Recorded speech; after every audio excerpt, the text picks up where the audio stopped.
आज हम लोग स्टार्ट करते हैं moment of inertia continuous body का। हम लोगों ने कल के टॉपिक में मोमेंट ऑफ इनर्शिया क्या है और रेडियस ऑफ गायरेशन क्या है इसको पढ़ा था। अगर फॉर्मूला ना रिमाइंड हो तो मैं आपको बता दूं कि आई का फॉर्मूला क्या आया था, सिग्मा mr स्क्वायर, और रेडियस ऑफ गायरेशन क्या थी, I equal M k square, जहां पर k की वैल्यू थी √r1 square plus r2 square up to rn square upon में n।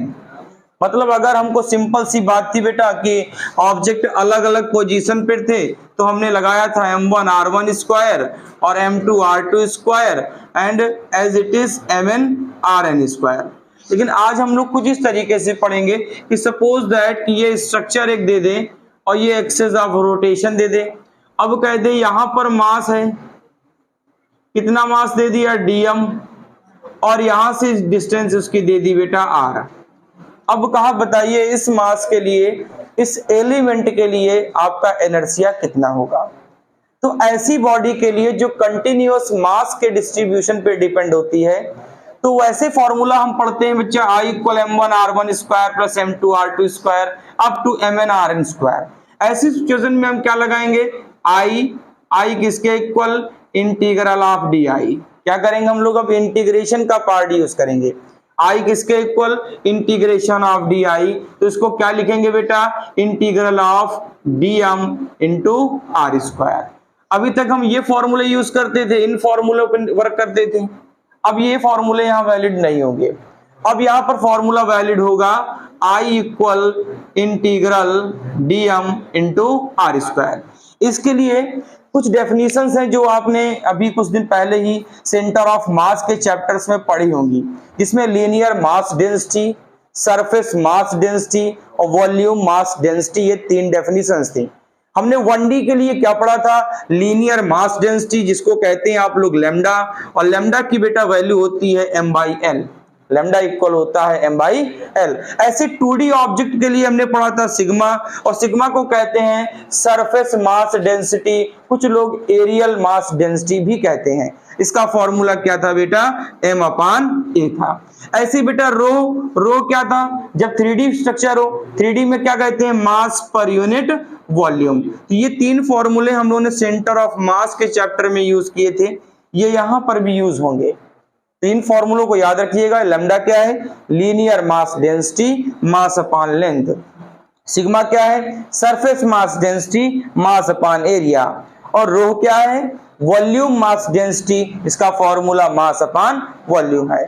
फॉर्मूला कंटिन्यूअस बॉडी के लिए ये अप्लाई करते हैं। अगर आपको अलग अलग फॉर्मूले में मास की वैल्यू देता है तो सीधा सीधा हम formula m1 r1 square plus m2 r2 square up to बेटा क्या लगाते हैं, mn rn स्क्वायर। तो इस टॉपिक में हम लोग फर्स्ट टॉपिक स्टार्ट करते हैं कि मान लो कि आपके पास यूनिफॉर्म रॉड दे दे, तो यूनिफॉर्म रॉड के लिए हम कैसे मोमेंट ऑफ इनर्शिया कैलकुलेट करेंगे। तो अब समस्या इस बात की है कि जो रॉड होती है,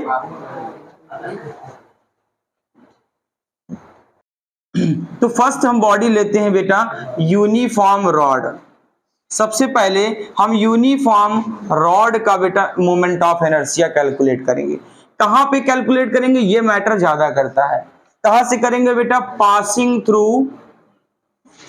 पासिंग थ्रू सेंटर ऑफ मास। हम कहां से पास कराएंगे, सेंटर ऑफ मास। और सबको मालूम है ऑलवेज एक्सिस कैसी होनी चाहिए, परपेंडिकुलर होनी चाहिए, and perpendicular to plane, plane के साथ कैसी हो, परपेंडिकुलर हो। सपोज दैट ये बेटा हमने एक यूनिफॉर्म रॉड ली। इस यूनिफॉर्म रॉड में, रॉड कैसे है, 1D स्ट्रक्चर है हमारा। इस रॉड में ये जो सेंटर है, शायद आपको याद होगा L/2, ये इसका होता था सेंटर ऑफ मास। किसका बेटा, जब यूनिफॉर्म रॉड L लेंथ की होती थी तो उसका सेंटर ऑफ मास कहां बिलोंग करता था, L/2 पर। तो यही सेंटर ऑफ मास पे मैंने एक्सेस बना दी। अब इस एक्सेस के अराउंड हम इसको रिवॉल्व कराएंगे। तो अब रिवॉल्व कराएंगे तो फॉर्मूले पे क्या करें, तो मान लेते हैं कि पूरे रॉड में मास फुलफिल है, भरा हुआ है, चाहे वो राइट साइड हो या लेफ्ट साइड हो। अब एक तरफ कहीं से ले लीजिए, यहां पर हम बेटा एक एलिमेंट काट लेते हैं। ये एलिमेंट कितने मास का है, dm मास का है, और एक्सिस से परपेंडिकुलर डिस्टेंस कितनी है, x, एक्सिस से परपेंडिकुलर डिस्टेंस कितनी, x। तो ये जो बेटा dm मास है, लेट अ थिकनेस, इसकी थिकनेस आप मान लो कितनी है, dx, इसकी थिकनेस कितनी है बेटा, मैं इधर भी कर सकता था, इधर dm मास काट सकता था, तो यहां से हो जाता है x डिस्टेंस, तो इसकी थिकनेस क्या हो जाती, dx हो जाती।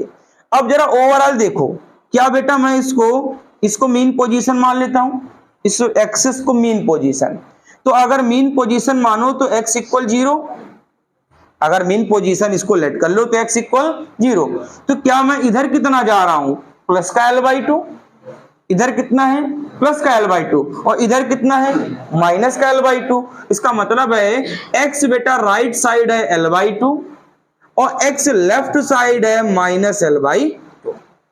ये रॉड, मैंने एक रॉड ली, उस रॉड से एक्सेस को बेटा सेंटर ऑफ मास से पास कराया, तो ये हाफ हो गया ना, तो राइट साइड हो गया प्लस l/2 और लेफ्ट साइड हो गया माइनस l/2। लेकिन जब हम इंटीग्रेशन करते हैं किसी सरफेस का, तो कहां से कहां करते हैं, स्टार्टिंग पॉइंट से एंड पॉइंट के लिए, या तो पहले हम इतने सरफेस का करें फिर उसको डबल करें, या तो एक तरीका है, या दूसरा तरीका सीधा लगा लें, इस एंड से स्टार्ट करें और इस एंड पर जाके एंड कर दें। तो दो तरीके हैं आपके पास। हमने इस सरफेस के लिए जिसका मास dm है, उसका फॉर्मूला क्या, I equal integral dm r square. r कौन सी डिस्टेंस है, perpendicular distance from the line of action. तो यहां पर ये लाइन ऑफ एक्शन है, इसकी परपेंडिकुलर डिस्टेंस कौन सी है, x है। इसका मतलब इसका फॉर्मूला क्या बनेगा बेटा, I equal integral of dm into x square, I equal integral of dm into x square. ये कैसा स्ट्रक्चर है, वन डायमेंशनल। रॉड कैसा होता है, वन डायमेंशनल। क्या आपको याद है वन डायमेंशनल के लिए लैम्डा यूज करते थे, और लैम्डा इक्वल m/l होता है। लैम्डा क्या है, linear mass density, linear mass density. मतलब अगर 1 मीटर का वायर है, 1 मीटर का वायर है, तो बेटा उसका मास कितना आएगा, लैम्डा आएगा। अगर 2 मीटर का वायर है तो उसका मास कितना आएगा, 2 लैम्डा आएगा। ऐसे ही बेटा n मीटर का वायर है तो उसका मास कितना आएगा, n लैम्डा आएगा। अब ठीक है, क्या करूं बेटा, हम dm और x को, क्योंकि dm का इंटीग्रेशन यहां कर नहीं सकते क्योंकि x का रिस्पेक्ट है, तो ऐसा करते हैं कुछ फॉर्मूले को चेंज करके नया फॉर्मूला बनाते हैं। तो जरा बताओ, ये जो एलिमेंट आप काट रहे हो, हम लेट कर लेते हैं इसका लैम्डा कितना है बेटा, dm अपान dx। कितना है, dm अपान dx।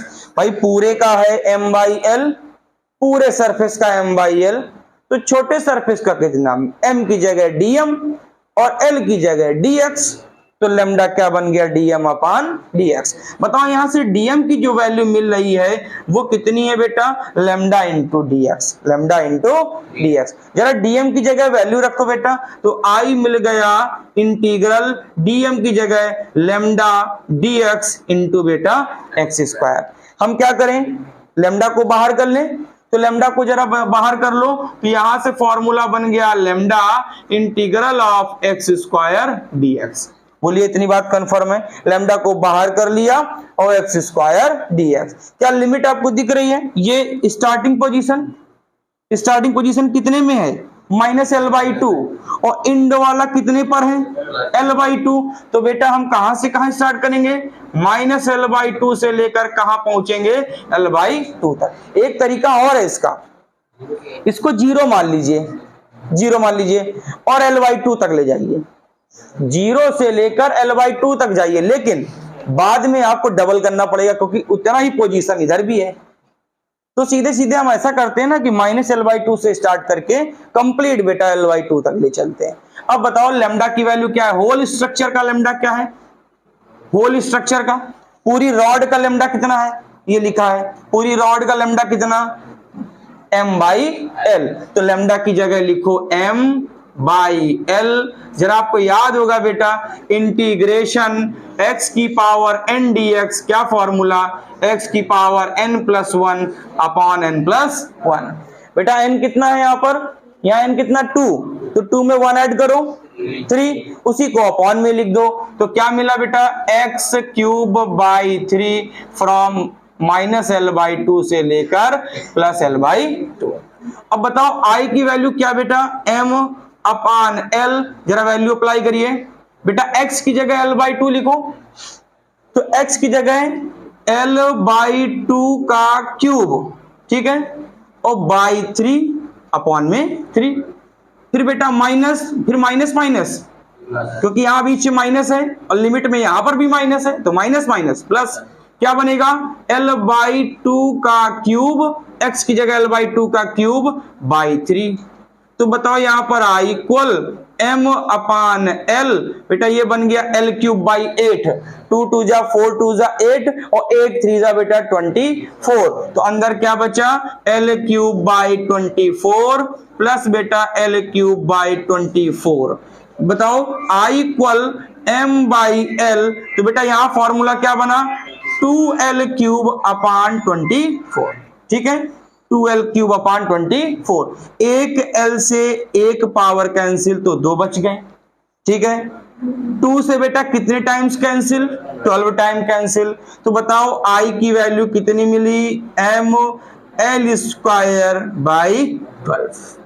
अगर रॉड के सेंटर ऑफ मास से क्या एक्सिस ऑफ रोटेशन हो जाए तो उसका मोमेंट ऑफ इनर्शिया कितना होता है, ml square by 12। Suppose that ये रॉड बेटा 10 मीटर की होती, 10 मीटर की रॉड होती और कहता its axis passes from centre of मास, उसका एक्सेस कहां से पास कर रहा है, सेंटर ऑफ मास से, कहेगा फाइंड मोमेंट ऑफ इनर्शिया। तो बताइए इनर्शिया कितना है, तो सीधे सीधे हम एल की जगह कितना रख लेते, 10 रख लेते, और m इसका रॉड का मास आपको गिवन होगा। अब सीधे सीधे रखकर इसको सॉल्व कर सकते हैं। ये तो बात थी जब हमने कहां से निकाला बेटा, मिड सेक्शन से, लेकिन कोई जरूरी नहीं है। अभी मैंने आपसे कहा कि यहां पॉसिबल है 2 कंडीशन, हम यहां से ना निकालकर इसके एंड से निकाल सकते थे। वो एंड पहले भी हो सकता है स्टार्टिंग वाला, वो एंड लास्ट वाला भी हो सकता है। तो मोमेंट ऑफ इनर्शिया किसी भी ऑब्जेक्ट का आप 2 तरीके से निकाल सकते हैं, एक तो उसके सेंटर से निकाल सकते हैं जहां पर सेंटर ऑफ मास होता है, और एक उसके जहां पर एंड करता है सरफेस। तो 2 जगह से मोमेंट ऑफ इनर्शिया कैलकुलेट किए जाते हैं, लेकिन most popular moment of inertia जो पूछा जाता है वो ज्यादातर सेंटर ऑफ मास से पूछा जाता है। नोट कर लें।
तो अब हम लोग यूनिफॉर्म रॉड का फिर निकालते हैं जहां पर टेंजेंट हमको लेना है, मतलब 1 एंड को लेना है। अगर बेटा 1 एंड के अराउंड पे आप निकालोगे तो कह रहा है find moment of inertia of the uniform rod when axis passing through 1 end. जब एक्सेस कहां से पास करे, 1 एंड। तो बेटा बताओ पूरे रॉड का लीनियर मास डेंसिटी कितना, लेमडा, लेमडा को क्या कहते हो, m/l, ठीक है। तो बेटा हम क्या करें, इंड से जहां पर आपने एक्सेस बनाई उससे कुछ डिस्टेंस पर, कुछ डिस्टेंस क्या, लेटा x, कितनी डिस्टेंस मान लू x, क्योंकि x बड़ी पॉपुलर रहती है तो लोगों को याद रहती है। हमने क्या किया, dm मास का एक एलिमेंट ले लिया, उसकी थिकनेस क्या ले ली बेटा, dx ले ली। तो बताओ जो ये एलिमेंट आपने बनाया है उसका मोमेंट ऑफ इनर्शिया I क्या होगा, इंटीग्रल dm x², ठीक है। तो बताओ यहां से I इक्वल इंटीग्रल dm, ये dm कितना होगा, लेमडा इक्वल dm अपान dx। तो बताओ dm कितना बेटा, लेमडा dx इंटू बेटा x²। तो dm कितना मिला, लेमडा dx इंटू x²। जरा लिमिट बताओ बेटा, अगर ये इंड आप 0 मान लो तो ये l आ रही है, अगर आप इसको 0 मान लो तो ये लेंथ कितनी है, l है। तो कुल मिला के कितनी लिमिट, 0 से लेकर l तक, 0 से लेकर l तक। अब यहाँ l/2 नहीं है, सेंटर ऑफ मास से पास नहीं कराया, कॉर्नर से कराया, तो जितनी उसकी लेंथ, कॉर्नर का पॉइंट होगा 0 पर और सबसे लास्ट वाला होगा बेटा l पर। तो बताओ लेमडा को मैं बाहर कर लूं, तो लेमडा को मैंने बाहर किया, इंटीग्रल x² dx फ्रॉम 0 से लेकर l। फॉर्मूला आपको याद हो गया होगा, इंटीग्रेशन x की पावर n dx, x की पावर n+1 अपॉन n+1। तो अप्लाई करो बेटा, I इक्वल क्या करूं, लेमडा की वैल्यू क्या होगी, m/l, m/l पूरे का। अब बताओ इंटीग्रेशन x की पावर 2 का करोगे तो क्या लिखोगे, x की पावर 3/3, कहां से कहां, 0 से लेकर। अच्छा सोचो, x की जगह l लिखोगे तो l³ ही तो आएगा, अगर x की जगह 0 लिखोगे तो 0 आएगा, तो 0 वाला टर्म हमको लेना ही नहीं है। हम क्या करें, I इक्वल m/l इंटू बेटा क्या, x की जगह l तो l³/3, l से l एक पावर कैंसिल तो 2 बची। तो बताओ I कितना आया बेटा, I कितना आया, ml²/। अब देखो जब इंड से क्रॉस कराया तो इनर्शिया चेंज हो गया, कितना निकला, ml²/3, और जब हमने सेंटर ऑफ मास से पास कराया तो कितना मिला, ml²/12। तो इसका मतलब है कि अगर आप एंड पे आते हैं तो इनर्शिया क्या हो रहा है, मैक्सिमम हो रहा, थोड़ा पहले के कंपैरिजन में बढ़ रहा है, और जैसे जैसे सेंटर की तरफ आए, सेंटर ऑफ मास में आए तो इनर्शिया की वैल्यू कम हो गई। तो आपको यहाँ पर कुछ दो बातें सिर्फ याद कर लीजिए, यूनिफॉर्म रॉड का MOI कहां से, सेंटर ऑफ मास से, ml²/12। यूनिफॉर्म रॉड का MOI कहां से बेटा, इंड से, तो कितना, ml²/3। बस ये दो एज ए क्वेश्चन और आंसर की तरीके आप याद कर सकते हैं, डेरिवेशन की नीड इतनी नहीं है, फिर भी आपको टॉपिक तो समझना होगा कि हमने कैसे लिया। इस एक्सेस से x पर dm काटा, ठीक है, dm की थिकनेस dx, तो लेमडा कितना बेटा, dm अपान dx, छोटे एलिमेंट का, तो dm कितना, लेमडा dx, dm कितना, लेमडा dx, पूरे का बेटा लेमडा कितना, m/l, पूरे का लेमडा m/l। x³/3, x² का इंटीग्रेशन करोगे, इंटीग्रेशन बेटा लार्ज कर देता है, फील्ड को बढ़ा देता है, तो स्क्वायर किया तो 2 में 1 ऐड किया 3 अपॉन में वही 3 लिखा। कहां से कहां, ये इंड 0 पे है, ये इंड l पे है, तो 0 से लेकर बेटा l तक, 0 से कोई इफेक्ट पड़ना नहीं है, तो x की जगह l लिख दो, l³/3, तो यहाँ पर l से l बेटा कैंसिल, तो 2 पावर रिमेनिंग बची। तो बताओ I कितना, ml²/3 आया। बोलिए कोई डाउट है, देख लें। तो अब हम लोग स्टार्ट करते हैं। हमने रॉड के दोनों एक्सिस पे, इंड पे और COM पे निकाल लिया। अब हम लोग रिंग की बात करते हैं। तो रिंग जरा सोच बेटा, हम निकालते हैं मोमेंट ऑफ इनर्शिया किसका बेटा, ऑफ रिंग, कहां से पास कराओगे, एक्सेस पासेस फ्रॉम, एक्सेस कहां से पास होगी बेटा, कहां से पास होगी, सेंटर ऑफ मास से। एक्सेस को कहां से पास कराएंगे, और वैसे ध्यान रखिएगा एक्सेस कैसी होती है, and perpendicular to plane, surface के साथ कैसी होती है बेटा, परपेंडिकुलर। कैसे, अभी फिगर बताता हूं आपको, जरा देखो। सपोज दैट ये एक आपने रिंग बनाई,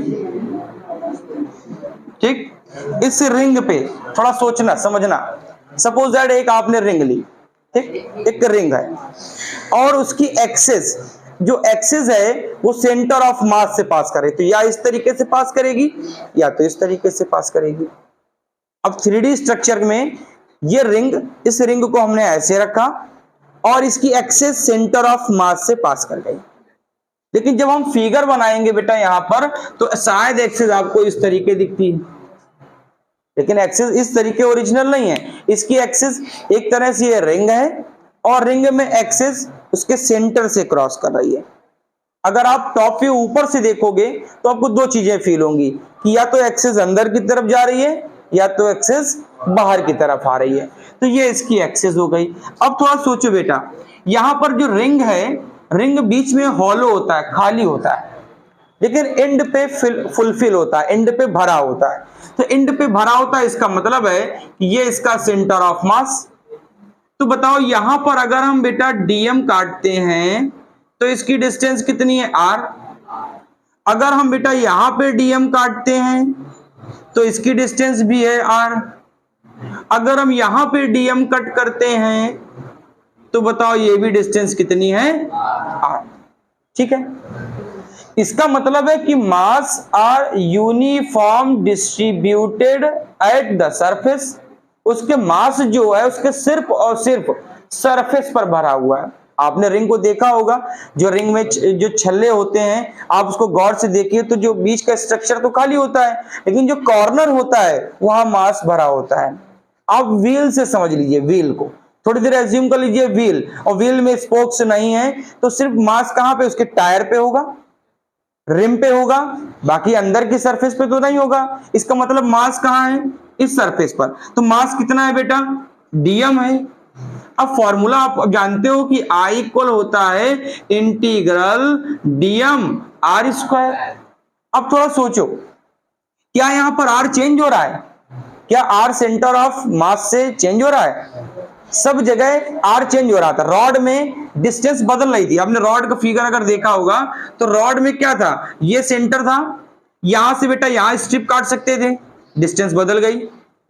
हम बेटा यहां पे स्ट्रिप काट सकते थे तो डिस्टेंस ये बढ़ गई, ये कम हो गई, ज्यादा हो गई। लेकिन यहां पर तो सेम है, सेंटर ऑफ मास से R डिस्टेंस पर सब जगह डीएम है। इसका मतलब है कि R कैसा है, कांस्टेंट है। R कैसा है बेटा, तो रिंग में जो R होता है वो कैसा है बेटा, कांस्टेंट। और कांस्टेंट का इंटीग्रेशन नहीं होता, तो उसको बाहर कर लो। तो I इक्वल, यहां पर आपने कैपिटल R लिया है, चलिए स्मॉल r ही रख लीजिए, इसकी रेडियस को स्मॉल r ही मान लीजिए, R। तो बेटा आर स्क्वायर को बाहर किया, इंटीग्रल ऑफ डीएम। अच्छा बताओ, क्या मास चेंज हुआ, यहां पर भी डीएम, यहां पर भी डीएम, यहां पर भी डीएम। ओवरऑल पूरे सरकमफ्रेंसेस पे मास कितना भरा हुआ है, डीएम। तो बेटा डीएम को इंटीग्रेट करोगे, डीएम, डीएम1, डीएम2, डीएम3 सबको ऐड करोगे तो बेटा कुल मिला के आपको क्या मिल जाएगा, एम मिल जाएगा। भाई सारे मास को आप ऐड कर लीजिए। अब सारा मास ऐसा है, कंटिन्यू भरा हुआ है, कहीं एक जगह तो है नहीं, और सब इक्वल इक्वल है, तो सब जगह इंटीग्रल डीएम करोगे तो डीएम डीएम करके पूरा मास आपको मिल जाएगा। तो पूरा मास कितना मिलेगा बेटा, कैपिटल एम। अब बताओ उसकी डिस्टेंस कितनी थी, आर स्क्वायर। तो रिंग का मोमेंट ऑफ इनर्शिया कितना होता है, एम आर स्क्वायर। कहां से बेटा, पासिंग थ्रू सेंटर ऑफ मास। कहां से पास करें, सेंटर ऑफ मास। और कैसा हो, प्लेन ऑफ पेपर के परपेंडिकुलर। ये सरफेस है प्लेन, ये सरफेस प्लेन। अब जो देखो इसका सेंटर ऑफ मास, एक्सिस आपने कैसे पास कराई, बनाया तो फिगर में ऐसे, ऐसे नहीं है। आप थोड़ी देर के लिए ज्यूम कर लो कि आपके पास ये प्लेन सरफेस है, एक प्लेन सरफेस। अब इस प्लेन सरफेस में ये रिंग बनी हुई है, इसका सेंटर ऑफ मास बीच में होगा, तो एक्सिस ऐसे थोड़ी पास कराओगे, या तो बाहर जाएगी या तो जरा बताओ, ये प्लेन सरफेस, रिंग का सरफेस, और ये सेंटर ऑफ मास की एक्सिस। तो चाहे अंदर जाओ चाहे बाहर आओ, तो क्या आपको फील हो रहा है कि प्लेन के साथ परपेंडिकुलर है? बहुत बात को ध्यान से समझ लीजिएगा, नहीं डाउट हमेशा बना रहेगा। आप मान लीजिए थोड़ी देर के लिए आपने रिंग ली, कोई रिंग ली, एक रिंग आपने ले ली, ठीक, एज्यूम कर लीजिए इस रिंग, ये रिंग का यही सरफेस है, प्लेन सरफेस, ठीक है। अब बताओ यहाँ पर सेंटर ऑफ मास कहाँ है? मिडिल सेक्शन पे, मिड पे। तो इसकी एक्सेस कहां पास करा रहे हो? या तो इनसाइड जा रही है या तो आउटसाइड, या तो अंदर जाएगी या तो बताओ प्लेन ऑफ पेपर से या प्लेन ऑफ सरफेस से ये कैसी है? परपेंडिकुलर है। कैसी है? अगर इतनी बात आप भूल भी जाओ तो आपको ये बात याद रहे कि MOI कहां पे निकाल लो? रिंग एक्सेस पर। कहां से पास करे? सेंटर ऑफ मास से। तो जब सेंटर ऑफ मास से पास करता है तो बच्चा कितना होता है? mr²। कितना होता है? mr²। नोट कर लें। तो अब हम लोग moment of inertia rectangular lamina का निकालते हैं। अब देखो रेक्टेंगुलर लैमिना में दो फायदे हैं। अगर आपको रेक्टेंगुलर आ गया तो स्क्वायर भी आ जाएगा। अगर आपको रेक्टेंगुलर का शेप आ गया तो स्क्वायर भी, क्योंकि बस अंतर क्या है, रेक्टेंगुलर में लेंथ और ब्रेथ अलग अलग होती है और उसमें दोनों L और B सेम होते हैं, डिफरेंस वही है। अब जरा ध्यान से सुनो, हम किसका बेटा निकालने जा रहे हैं? Rectangular lamina. रेक्टेंगुलर लैमिना ये बेटा किस में आता है? 2D में। किसमें आता है? 2D में। तो बेटा कहां पे निकालेंगे? सबको मालूम है कहां से निकालेंगे? MOI किसका बेटा? Of rectangular lamina. तो निकालोगे कहां से? Passing through COM। कहां से पास करे? COM से। तो जरा ध्यान से फिगर देखो, पहले फिगर को समझो। ये बेटा आपके पास एक रेक्टेंगुलर लैमिना है, ठीक। थोड़ी देर के लिए मान लो कि इसकी लेंथ L है और ब्रीथ B है, ठीक है। हम इसको बेटा लेंथ के अलोंग, ध्यान समझिएगा, लेंथ के अलोंग कट कर रहे हैं, ठीक। लेंथ के अलोंग कट करेंगे। इसकी एक्सेस कहां से कट कर रहे हैं? लेंथ के अलोंग। आप लेंथ के अलोंग हम बताएंगे, आप ब्रीथ के अलोंग कर सकते हैं। अब जरा ध्यान से सुनो, हम करें तो करें क्या इसमें? बेटा जरा बताओ, यहां पर मास इस सरफेस पे होगा, ठीक। अब 2D स्ट्रक्चर है तो मास सरफेस पर है, तो उसको बनाया कैसे जाए? तो हम एक काम करते हैं, इस लेंथ के अलोंग यही तो परपेंडिकुलर डिस्टेंस होंगी, ठीक। तो हम करते हैं कि एक काम की x डिस्टेंस पर वही काम की एक स्ट्रिप काट देते हैं। कितने डिस्टेंस पर बेटा? x पर। ये मैंने लेंथ के अलोंग एक स्ट्रिप काट दी। किसके अलोंग काटी है? लेंथ के अलोंग। तो जरा बताओ, इसको फिगर को बाहर निकाल लो, तो ये हमारी स्ट्रिप हो गई। इस स्ट्रिप का बेटा मास कितना है? dm। इसकी जो थिकनेस है उसको मान लो कितना है? dx। यहां पर लेंथ कितनी है? l। यहां देखो ये लेंथ कितनी है? l है ना। लेंथ तो पूरी ली ना हमने, बस थिकनेस कितनी ले ली? dx। मास कितना? dm। ये 2D स्ट्रक्चर है, तो 2D में मास डेंसिटी क्या होती है? 2D की मास डेंसिटी होती है सरफेस में, और सरफेस का फॉर्मूला होता है सिग्मा, और सिग्मा इक्वल होता है m/a। सिग्मा इक्वल होता है m/a। अगर बेटा पूरे का सिग्मा निकालो तो बताओ कितना आएगा? तो यहां सॉल्व कर दें, यहां सॉल्व करेंगे नहीं, जगह कम हो जाएगी। तो सिग्मा पूरे का निकालो तो सिग्मा इक्वल आपको क्या मिलेगा? m/a। a को बेटा मैं क्या L × b लिख दूं? बोलो एरिया को क्या लिखूं? पूरे का एरिया क्या? L × b। तो मैंने पूरे का एरिया लिख दिया बच्चा, कितना? L × b। लेकिन जो आप स्ट्रिप काट रहे हो dm मास की, बताओ इसका सिग्मा कितना होगा बेटा? तो dm/da। तो बताओ dm कितना बेटा? Sigma × da। बताओ सिग्मा की वैल्यू नहीं पता, बोलो da कितना? L × b। L कितनी? L है। B कितनी? dx है। तो मैं क्या लिखूं? L × dx। बोलो बात ठीक है। हमने क्या लिखा? L × dx। ये बात समझ में आई? मैंने डी एरिया को कैसे निकाला, एल इंटू बी। इस स्ट्रिप की लेंथ तो वही है, लेकिन ब्रीथ कितनी हो गई, dx। तो कितना लिख दिया, l इंटू बी, और b की जगह क्या लिख दिया, dx लिख दिया। इतनी बात ठीक है। अब जरा मोमेंट ऑफ इनर्शिया का फॉर्मूला लगाओ, तो बोलो I इक्वल इंटीग्रल dm, बच्चा कितनी डिस्टेंस माने हो, x स्क्वायर।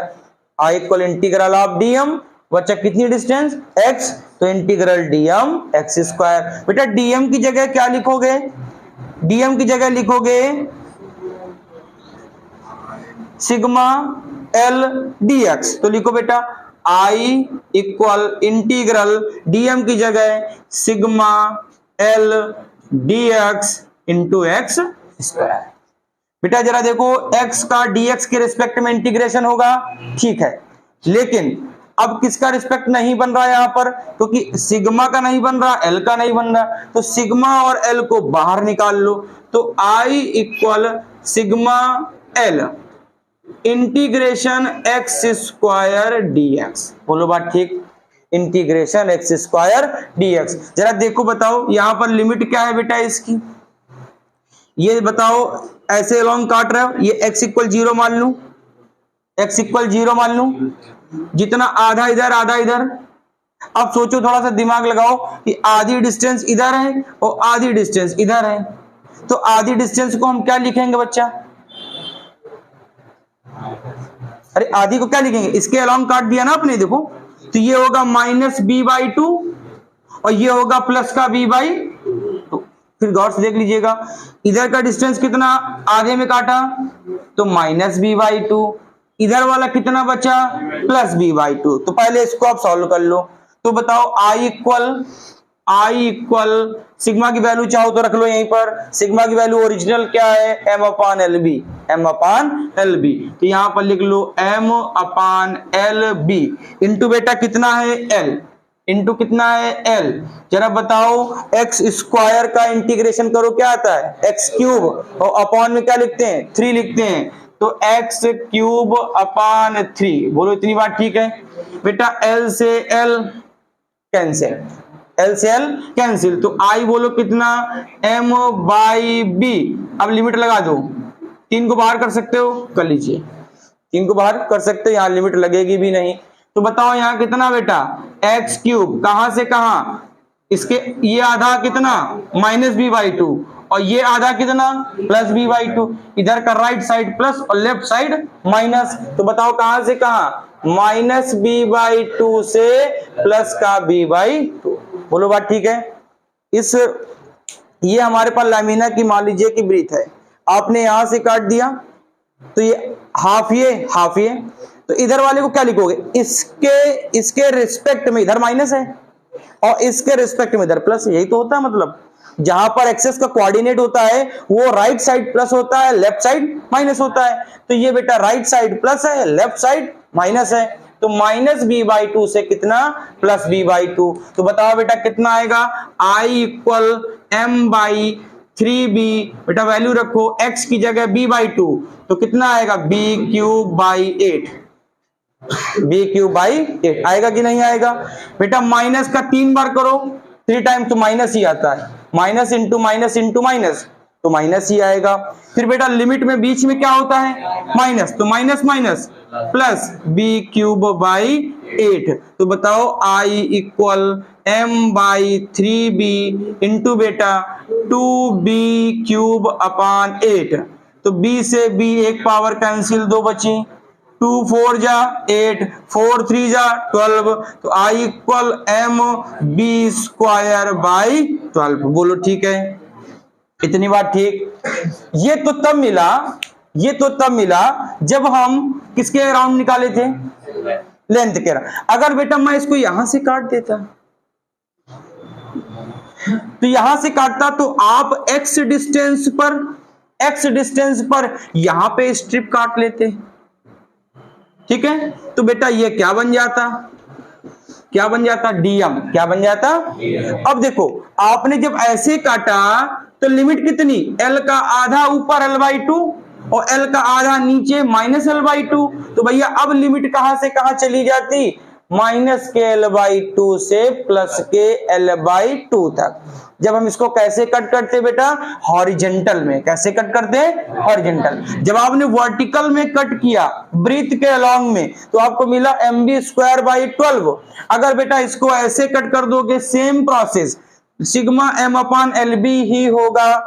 dm कितना, सिग्मा l, अब l नहीं होगा क्योंकि देखो ये लेंथ है ना, ये चीज तो बदलेगी नहीं। तो बताओ ये चीज कितनी थी, b, कितनी थी, b। तो जरा बताओ इस स्ट्रिप को बाहर निकाल लो, इस स्ट्रिप को बाहर निकालो ऐसे, तो बोलो कितना, ये b, और बेटा ये कितना, dx। तो यहां क्या लिखोगे, sigma b dx, sigma b dx। Same process यहां पर आके बेटा b से b कट जाएगा तो आपको मिलेगा ml स्क्वायर बाई 12। तो जरा नेट एनर्सिया बताओ कितना है बच्चा, तो नेट एनर्सिया कितना, ml square by 12 plus mb square by 12। क्या बेटा m बाई 12 कॉमन है, तो बताओ कितना आएगा, L square plus B square. This is the formula of rectangular lamina when cut from या axis passes from the centre of mass. जब axis कहां से पास करेगी, सेंटर ऑफ मास, तो I equal M by 12 L square plus B square. अब इसको आप फिर समझ लो, मैंने इधर से बेटा कट किया, ठीक है, तो ये स्ट्रिप ले ली, इस स्ट्रिप की लेंथ नहीं बदली, थिकनेस बदल गई, तो बेटा लेंथ तो वही थी, ये dx हो गया। तो बताओ सिग्मा कितना, dm अपान da। तो dm कितना, सिग्मा इंटू da बच्चा कितना, l इंटू b। तो बच्चा l नहीं बदला, l है, और b की जगह dx लिखा, da की जगह l इंटू dx। अगर बेटा इसको हॉरिजेंटल काट देते तो ऊपर का ये फिनोमिना बनता। अब बताओ क्या इसकी l b बदल रही है, नहीं बदल रही है। अब कौन बदल रहा है, लेंथ का पोर्शन, ये वाला चेंज हो रहा है। तो b को आप b लिख दो, तो यहां बनेगा सिग्मा b dx। और दोनों को अलग अलग सॉल्व कर लीजिए। तो बेटा जब आपने वर्टिकल काटा तो मिला mb स्क्वायर बाई 12, जब आप हॉरिजेंटल काट दोगे तो मिल जाएगा ml स्क्वायर बाई 12, और दोनों को उठाकर ऐड कर लीजिए तो आपको नेट कितना मिल गया, m by 12 L square plus B square. क्या आपने एक चीज गौर की कि अगर मैं बेटा इंड से काट देता, क्या आपको ऐसी फीलिंग नहीं आई कि ये यूनिफॉर्म रॉड की तरीके प्रूफ किया? बस अंतर क्या था, रॉड सिर्फ 1D में होती है तो आपने 1 डायमेंशनल ml स्क्वायर बाई 12 निकाला। उसी रॉड को मैं ऐसे रख दूं तो निकल आता mb स्क्वायर बाई 12, और दोनों को उठा के ऐड कर लिया। इसका मतलब है अगर हम इसके एक कॉर्नर से निकालते तो शायद यहां पर m बाई 3 आता और यहां पर वही चीज बनती L square plus B square जो रॉड के एंड के एक्सेस पर बनी थी। क्या मेरी बात आपको कुछ समझ में आई? अगर हम रॉड के एंड पे, मैं इस फिगर को बना देता हूं, सपोज दैट मान लो ये फिगर बना होता, ठीक, और बेटा कह देता कि जो एक्सेस है वो एंड यहां से पास करा दे, यहां से इस एक्सेस को यहां से पास करा दिया, ठीक। अब जरा सोचो ऐसे पास करा दिया तो ये हो गया 0, और ये जितनी लेंथ हो, जितनी लेंथ है, तो ये आपको याद हो कि जब ऐसे पास कराते थे तो मिलता था ml स्क्वायर बाई 3। अगर बेटा ये तो हो गया वर्टिकल, मैं हॉरिजेंटल में कर दूं तो ये है 0, ये है b, तो बताओ कितना मिलेगा, mb स्क्वायर बाई 3, और दोनों को उठा के ऐड कर लो तो m by 3 L square plus B square. कब बेटा, जब रेक्टेंगुलर लैमिना में एक्सेस कहां से जाए, कॉर्नर से। कहां से पास करे, कॉर्नर से। तो ध्यान से नोट कर लें।